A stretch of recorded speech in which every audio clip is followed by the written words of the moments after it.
the US Monastir team. This is a team that is on a comeback trail, and in their comeback trail, in the second game that they won, they beat the AS Douanes 75-69. This game was a game that I watched very closely, and I just wanted to see what the USM are all about. And right now, as we speak, they have pushed the AS Douanes to the 4th spot, and right now they have claimed the 3rd spot with a 2-3 record at the time, despite starting off 0-3. And in the second game that they won, they dominated in majority of the statistics. And you could see Marcus Christopher Crawford, he came alive. It took him three straight losses to be able to snap back to reality so that he can be playing the way he's supposed to be playing. He finished with a game-high 18 points for the US Monastir team, and he had 6 assists to lead in assists. And the US Monastir team were not joking around in this game, as they shot 40% from the field, 42% on 2-point field goals, and 38% from downtown. In 26 attempts from 3, they made 10 of them. And going even into the free throw line at the charity stripe, they scored 15 out of their 18 free throw attempts, and they had a free throw percentage of an 83%. And with that, they dominated the AS Douanes team. Despite being 2 rebounds shy from tying AS Douanes, they led in assists and steals. And the US Monastir team they have just woken up. And this is a performance that was needed, because Marcus Crawford and Ater Majok, these are the guys that have been in BAL, they've been there, and they know what they're supposed to do and supposed to change up. And in this game, they played very well. They started off with a solid start. It was 17-point first quarter. And in the second quarter, that's where they totally came alive, and they put this game out of the AS Douanes' reach. And they had a quarter high 31 points in the second, despite not having like a big second half. They were able to finish off the game and just continue with their lead.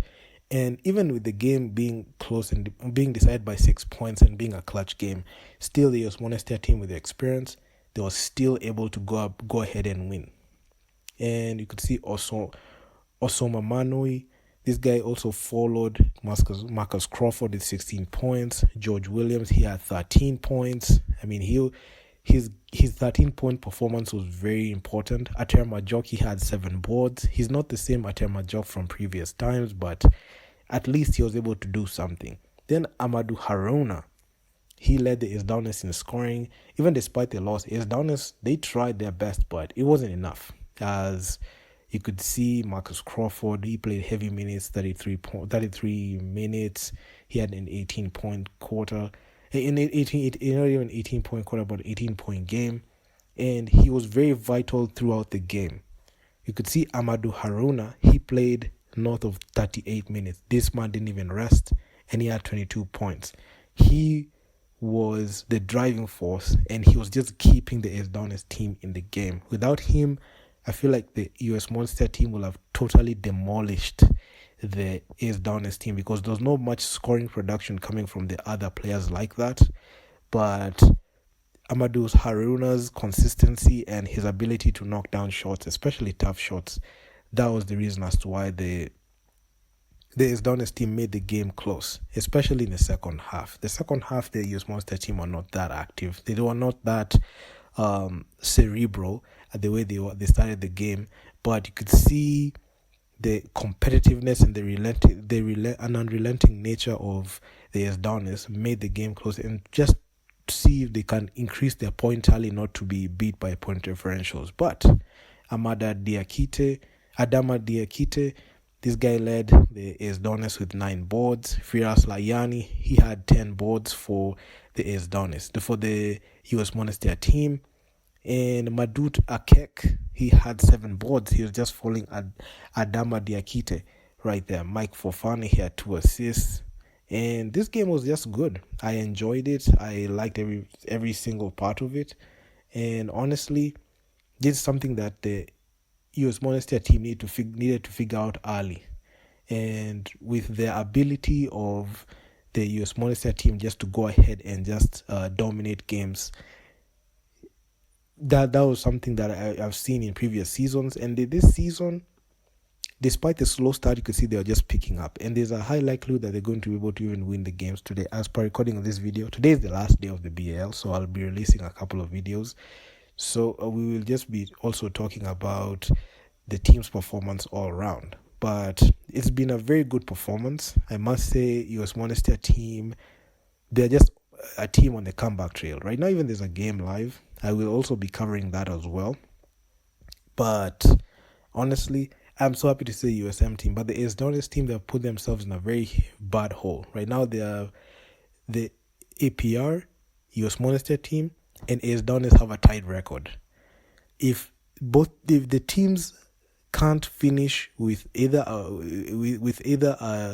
win, which is a convincing win, or like a loss that has like more points, there's a high likelihood that we'll see some few surprises, because the ever-changing 2, 3, 4 spots will determine who is going to go to the playoffs and who's gonna go home. So I'm just alert to see that.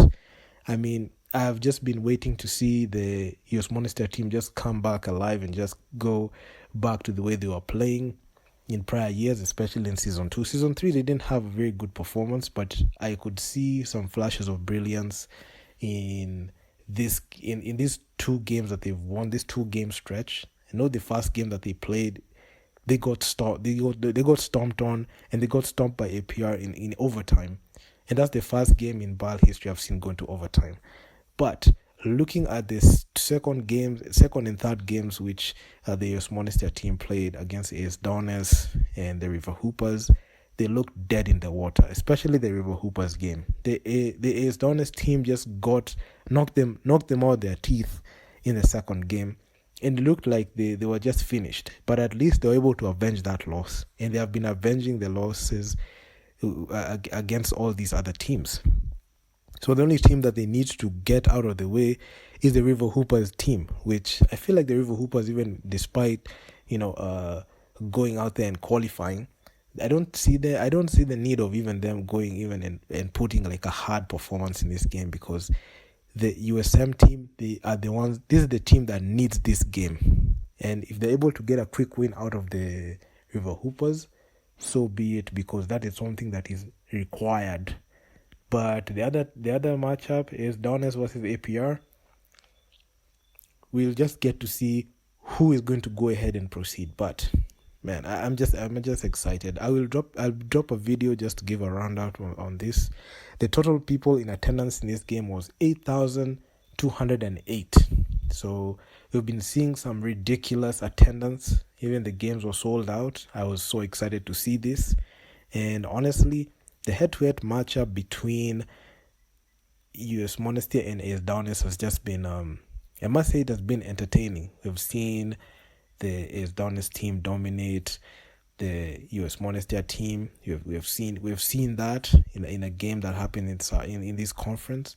But you could see also, like in retaliation, the US Monastir team returned the favor, and they're a North African team. They must represent the region, and they should show that they have what it takes to go ahead and do it. So I'm very excited to see this, and hopefully this last final day we're able to see some very good performances. And as per recording of this video, we are yet to see the outcome of the River Hoopers versus US Monastir game, and also the APR versus AS Douanes game. So I'll just be dropping videos to talk about that. So if you guys like the video, make sure you leave feedback down in the comments on what you think about this. Talk to you next one. Peace out.